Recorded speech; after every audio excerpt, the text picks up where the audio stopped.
Would you see this river? Well, about 70 kilometers upstream, 70 to 100 kilometers upstream, there's a section of river. It's called the Maurice. This is the Bulkley. Maurice flows in the Bulkley. And you know, it's the Tyee, you know, the Chinook, the big king salmon. Well, the 25% of the Skeena salmon swim up this river and spawn in a section called of the Maurice River. Just in the same place in which Enbridge wants to build this pipeline, and the pipeline parallels this river for 30 kilometers. Shares a corridor. It's within a couple kilometers of this river for about 30 kilometers. And so anywhere, it's not even just the pipeline crossing that they're suggesting they want to tunnel underneath this river, but all the hillsides, the little ditches, the tributaries. If you had to break anywhere along that 30 kilometers, it would end up in this river. And this river travels a lot faster than the Kalamazoo River. This river has no dams like the Kalamazoo River. This river has no reservoirs like the Kalamazoo River. This is a river that has prized salmon, prized steelhead. That steelhead fisherman across the river probably came from somewhere else to come and chase these amazing fish. I mean, that's just the recreation and opportunities. This is where the town of Telkwa gets. Our neighbors, they draw directly from the river.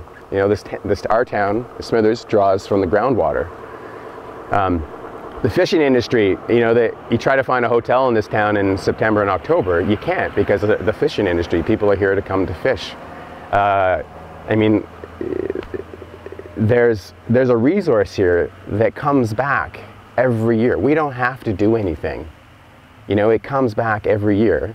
And as long as we don't suffocate the resource, it'll come back. And it's an amazing thing. It's food. It's food security, it's economic opportunity, and more importantly, it's cultural significance, both to the First Nations and non-First Nations. Like, people spend this time of year fishing for salmon and preserving it and getting it ready to eat for the rest of the year. And that's what we do. And so it goes to the core of who we are, you know?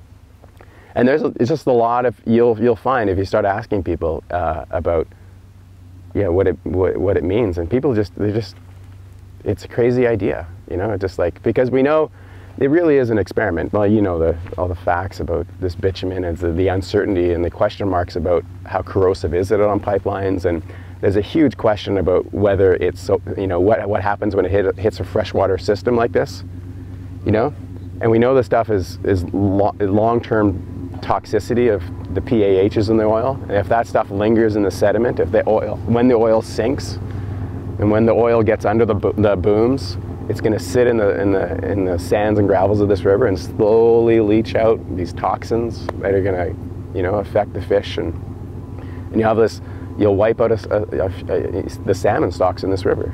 So I mean, that's what it means. It's if we as society want to take that risk and put this up and expose that magical thing called salmon, because it really is magic.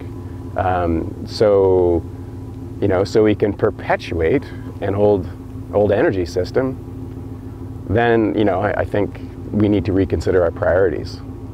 It's just not quite, it doesn't seem quite right for me that something this magical will be sacrificed for something that we know that's inherently bad. Everybody, actually, most people, yeah, a vast majority, even the CEOs of the oil companies, will admit that yes, we will transition off oil. It's just an argument about when. And in the meantime, I'm not going to sit back and watch them put this at risk. You know, it's like, and so it's about timelines. And it inherently comes down to your value set. You know, what do you value? And so it's really, I mean, it's bringing people out. And I think more and more people are realizing that we have a second opportunity. We have a second choice. You know, we're not being, we don't have to accept this. It's not, and you know, it's gonna be difficult.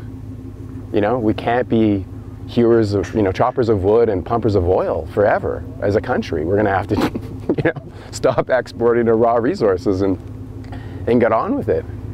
And start developing an economy that makes sense for the planet and the people, right? Doesn't pound the planet and gives people good jobs. And so, and it's happening. I mean, it's not going to happen overnight, and the transition is going to be slow, and but I think we see an awareness growing that I think it could happen fast when it does happen, because these things do have a tipping point at some point.